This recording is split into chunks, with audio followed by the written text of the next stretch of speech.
Olá a todos, aqui é a Ana Luísa e dessa vez faremos uma análise do texto Pré-Cinema e Pós-Cinema de Arlindo Machado. Primeiramente, nesse vídeo, primeiro vou apresentar alguns trechos do texto e algumas considerações sobre eles, e em seguida darei a minha opinião para concluir. Bom, o texto primeiramente começa falando de meio que uma origem difusa e desconhecida do cinema, sendo que é considerado outros instrumentos anteriores ao cinematógrafo dos irmãos Lumière são considerados predecessores do cinematógrafo em si, do cinema como o conhecemos. Então existe uma busca através de tentativa e erro, de realizar síntese de movimento, utilizando diferentes instrumentos, inclusive brinquedos. Ainda inclusive no texto, um trecho em que ele fala de figuras com sulcos em cavernas feitas por comunidades antigas de humanos, e que esses sulcos nessas cavernas, dependendo da angulação da luz, eles criam uma impressão diferente daqueles elementos que fazem parte daquele desenho na caverna. Então é como uma tentativa de criar uma história continuada, utilizando-se da angulação da luz batendo naquela gravura para se criar uma história.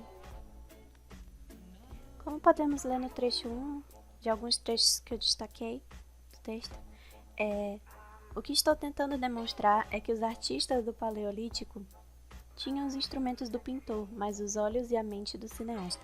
Nas entranhas da terra, eles construíram imagens que parecem se mover, imagens que cortavam para outras imagens ou dissolviam-se em outras imagens, ou ainda podiam desaparecer e reaparecer. Numa palavra, eles já faziam cinema underground.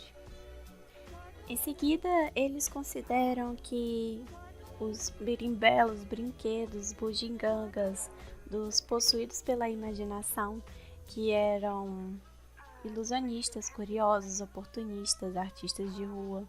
Todos esses brinquedos eram uma tentativa de criar assim, uma síntese de movimento, criar uma ilusão de movimento dentro de um cenário imaginativo daquilo que se queria projetar para o espectador. Esses brinquedos e bugigangas são tão importantes para a história do cinema quanto as pesquisas científicas que o envolveriam depois. Inclusive, houveram técnicas científicas semelhantes ao cinematógrafo que eram usadas com o intuito de estudar a movimentação de alguns animais. E aí, mas o aparato por si só era considerado idiotice pelo seu próprio cientista estudioso, que era o Etienne Jules Murray. Como ele é citado no trecho 3, ele diz: as fotografias animadas, escreveu o fisiologista, fixam para sempre movimentos que são essencialmente fugazes, mas o que elas mostram, o olho pode vê-lo diretamente. Elas nada acrescentam ao poder de nossa visão, nada desvendam de suas ilusões. Ora, o verdadeiro caráter de um método científico é superar a insuficiência de nossos sentidos ou corrigir os seus erros. Outro cientista, Albert Londres, que também utilizava dessa técnica, dizia ser a captação das fotos em sequência em si uma inutilidade, a menos que analisada de forma acelerada ou lenta, como ele foi citado no trecho 4. Atrasando a velocidade do aparelho de síntese, consegue se tornar visível aos olhos movimentos que normalmente lhes escapam. Inversamente, certos movimentos não se dão a ver em virtude de sua extrema lentidão, como é o caso do crescimento das plantas e dos animais. Tomando séries de fotografias com os intervalos convenientemente afastados, podemos expô-los aos olhos rapidamente e produzir no instante o fenômeno do seu conjunto. Figuras importantes como Émile Reynaud, Georges Méliès, Thomas Edison e os irmãos Lumière focaram na projeção dessas fotos e imagens em sequência ligadas ao entretenimento, animando o movimento dividido em quadros. Como podemos ver no trecho 5, na verdade o que se pode dizer com certa segurança é que o cinema foi inventado, mais ou menos às cegas, na base do método empírico de tentativa e erro, pois desde os seus primeiros protótipos experimentais, ele esteve apoiado num suporte teórico equivocado. Isso só vem demonstrar que as máquinas podem funcionar mesmo quando as teorias em que se baseiam são equivocadas. Inicialmente, muitos achavam que a síntese de movimento, a ilusão de movimento que certos aparelhos nos proporcionavam, ocorria dentro do olho, na retina. Inclusive, Joseph Plateau criou o fenaquistíscopio pensando nesse princípio.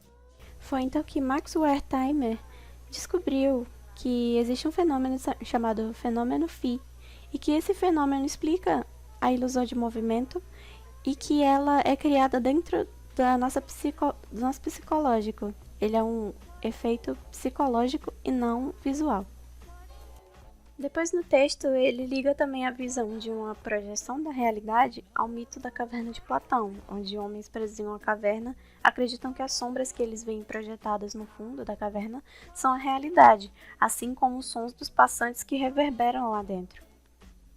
Mesmo depois de avisados pelo colega que escapou sobre estarem vivendo uma ilusão, os homens preferem viver acreditando nas projeções das sombras, tanto por medo do desconhecido, como por fascínio às sombras dançantes e trêmulas. E agora eu vou fazer algumas considerações para concluir. Eu achei o texto bem leve, bem conciso, ele é tem uma linguagem boa de se entender. Eu achei uma análise bem interessante e complementar do documentário que foi visto na sala, o qual ele cita no texto também. E eu sinto que ele tem aquele reforço da ideia de que o cinema ele começou evoluindo de coisas pequenas, de coisas consideradas até informais, digamos assim. E ele evoluiu e continua evoluindo através de diferentes instrumentos, sempre procurando uma forma de retratar uma realidade, seja ela fruto da imaginação de uma pessoa ou refletindo realmente um drama real, de uma forma bem imersiva e envolvente ao espectador. Há sempre essa preocupação em inserir o espectador dentro daquele mundo, envolvendo-o totalmente. Com isso, concluo esse vídeo. Obrigada a todos por terem assistido. Até a próxima. Tchau, tchau.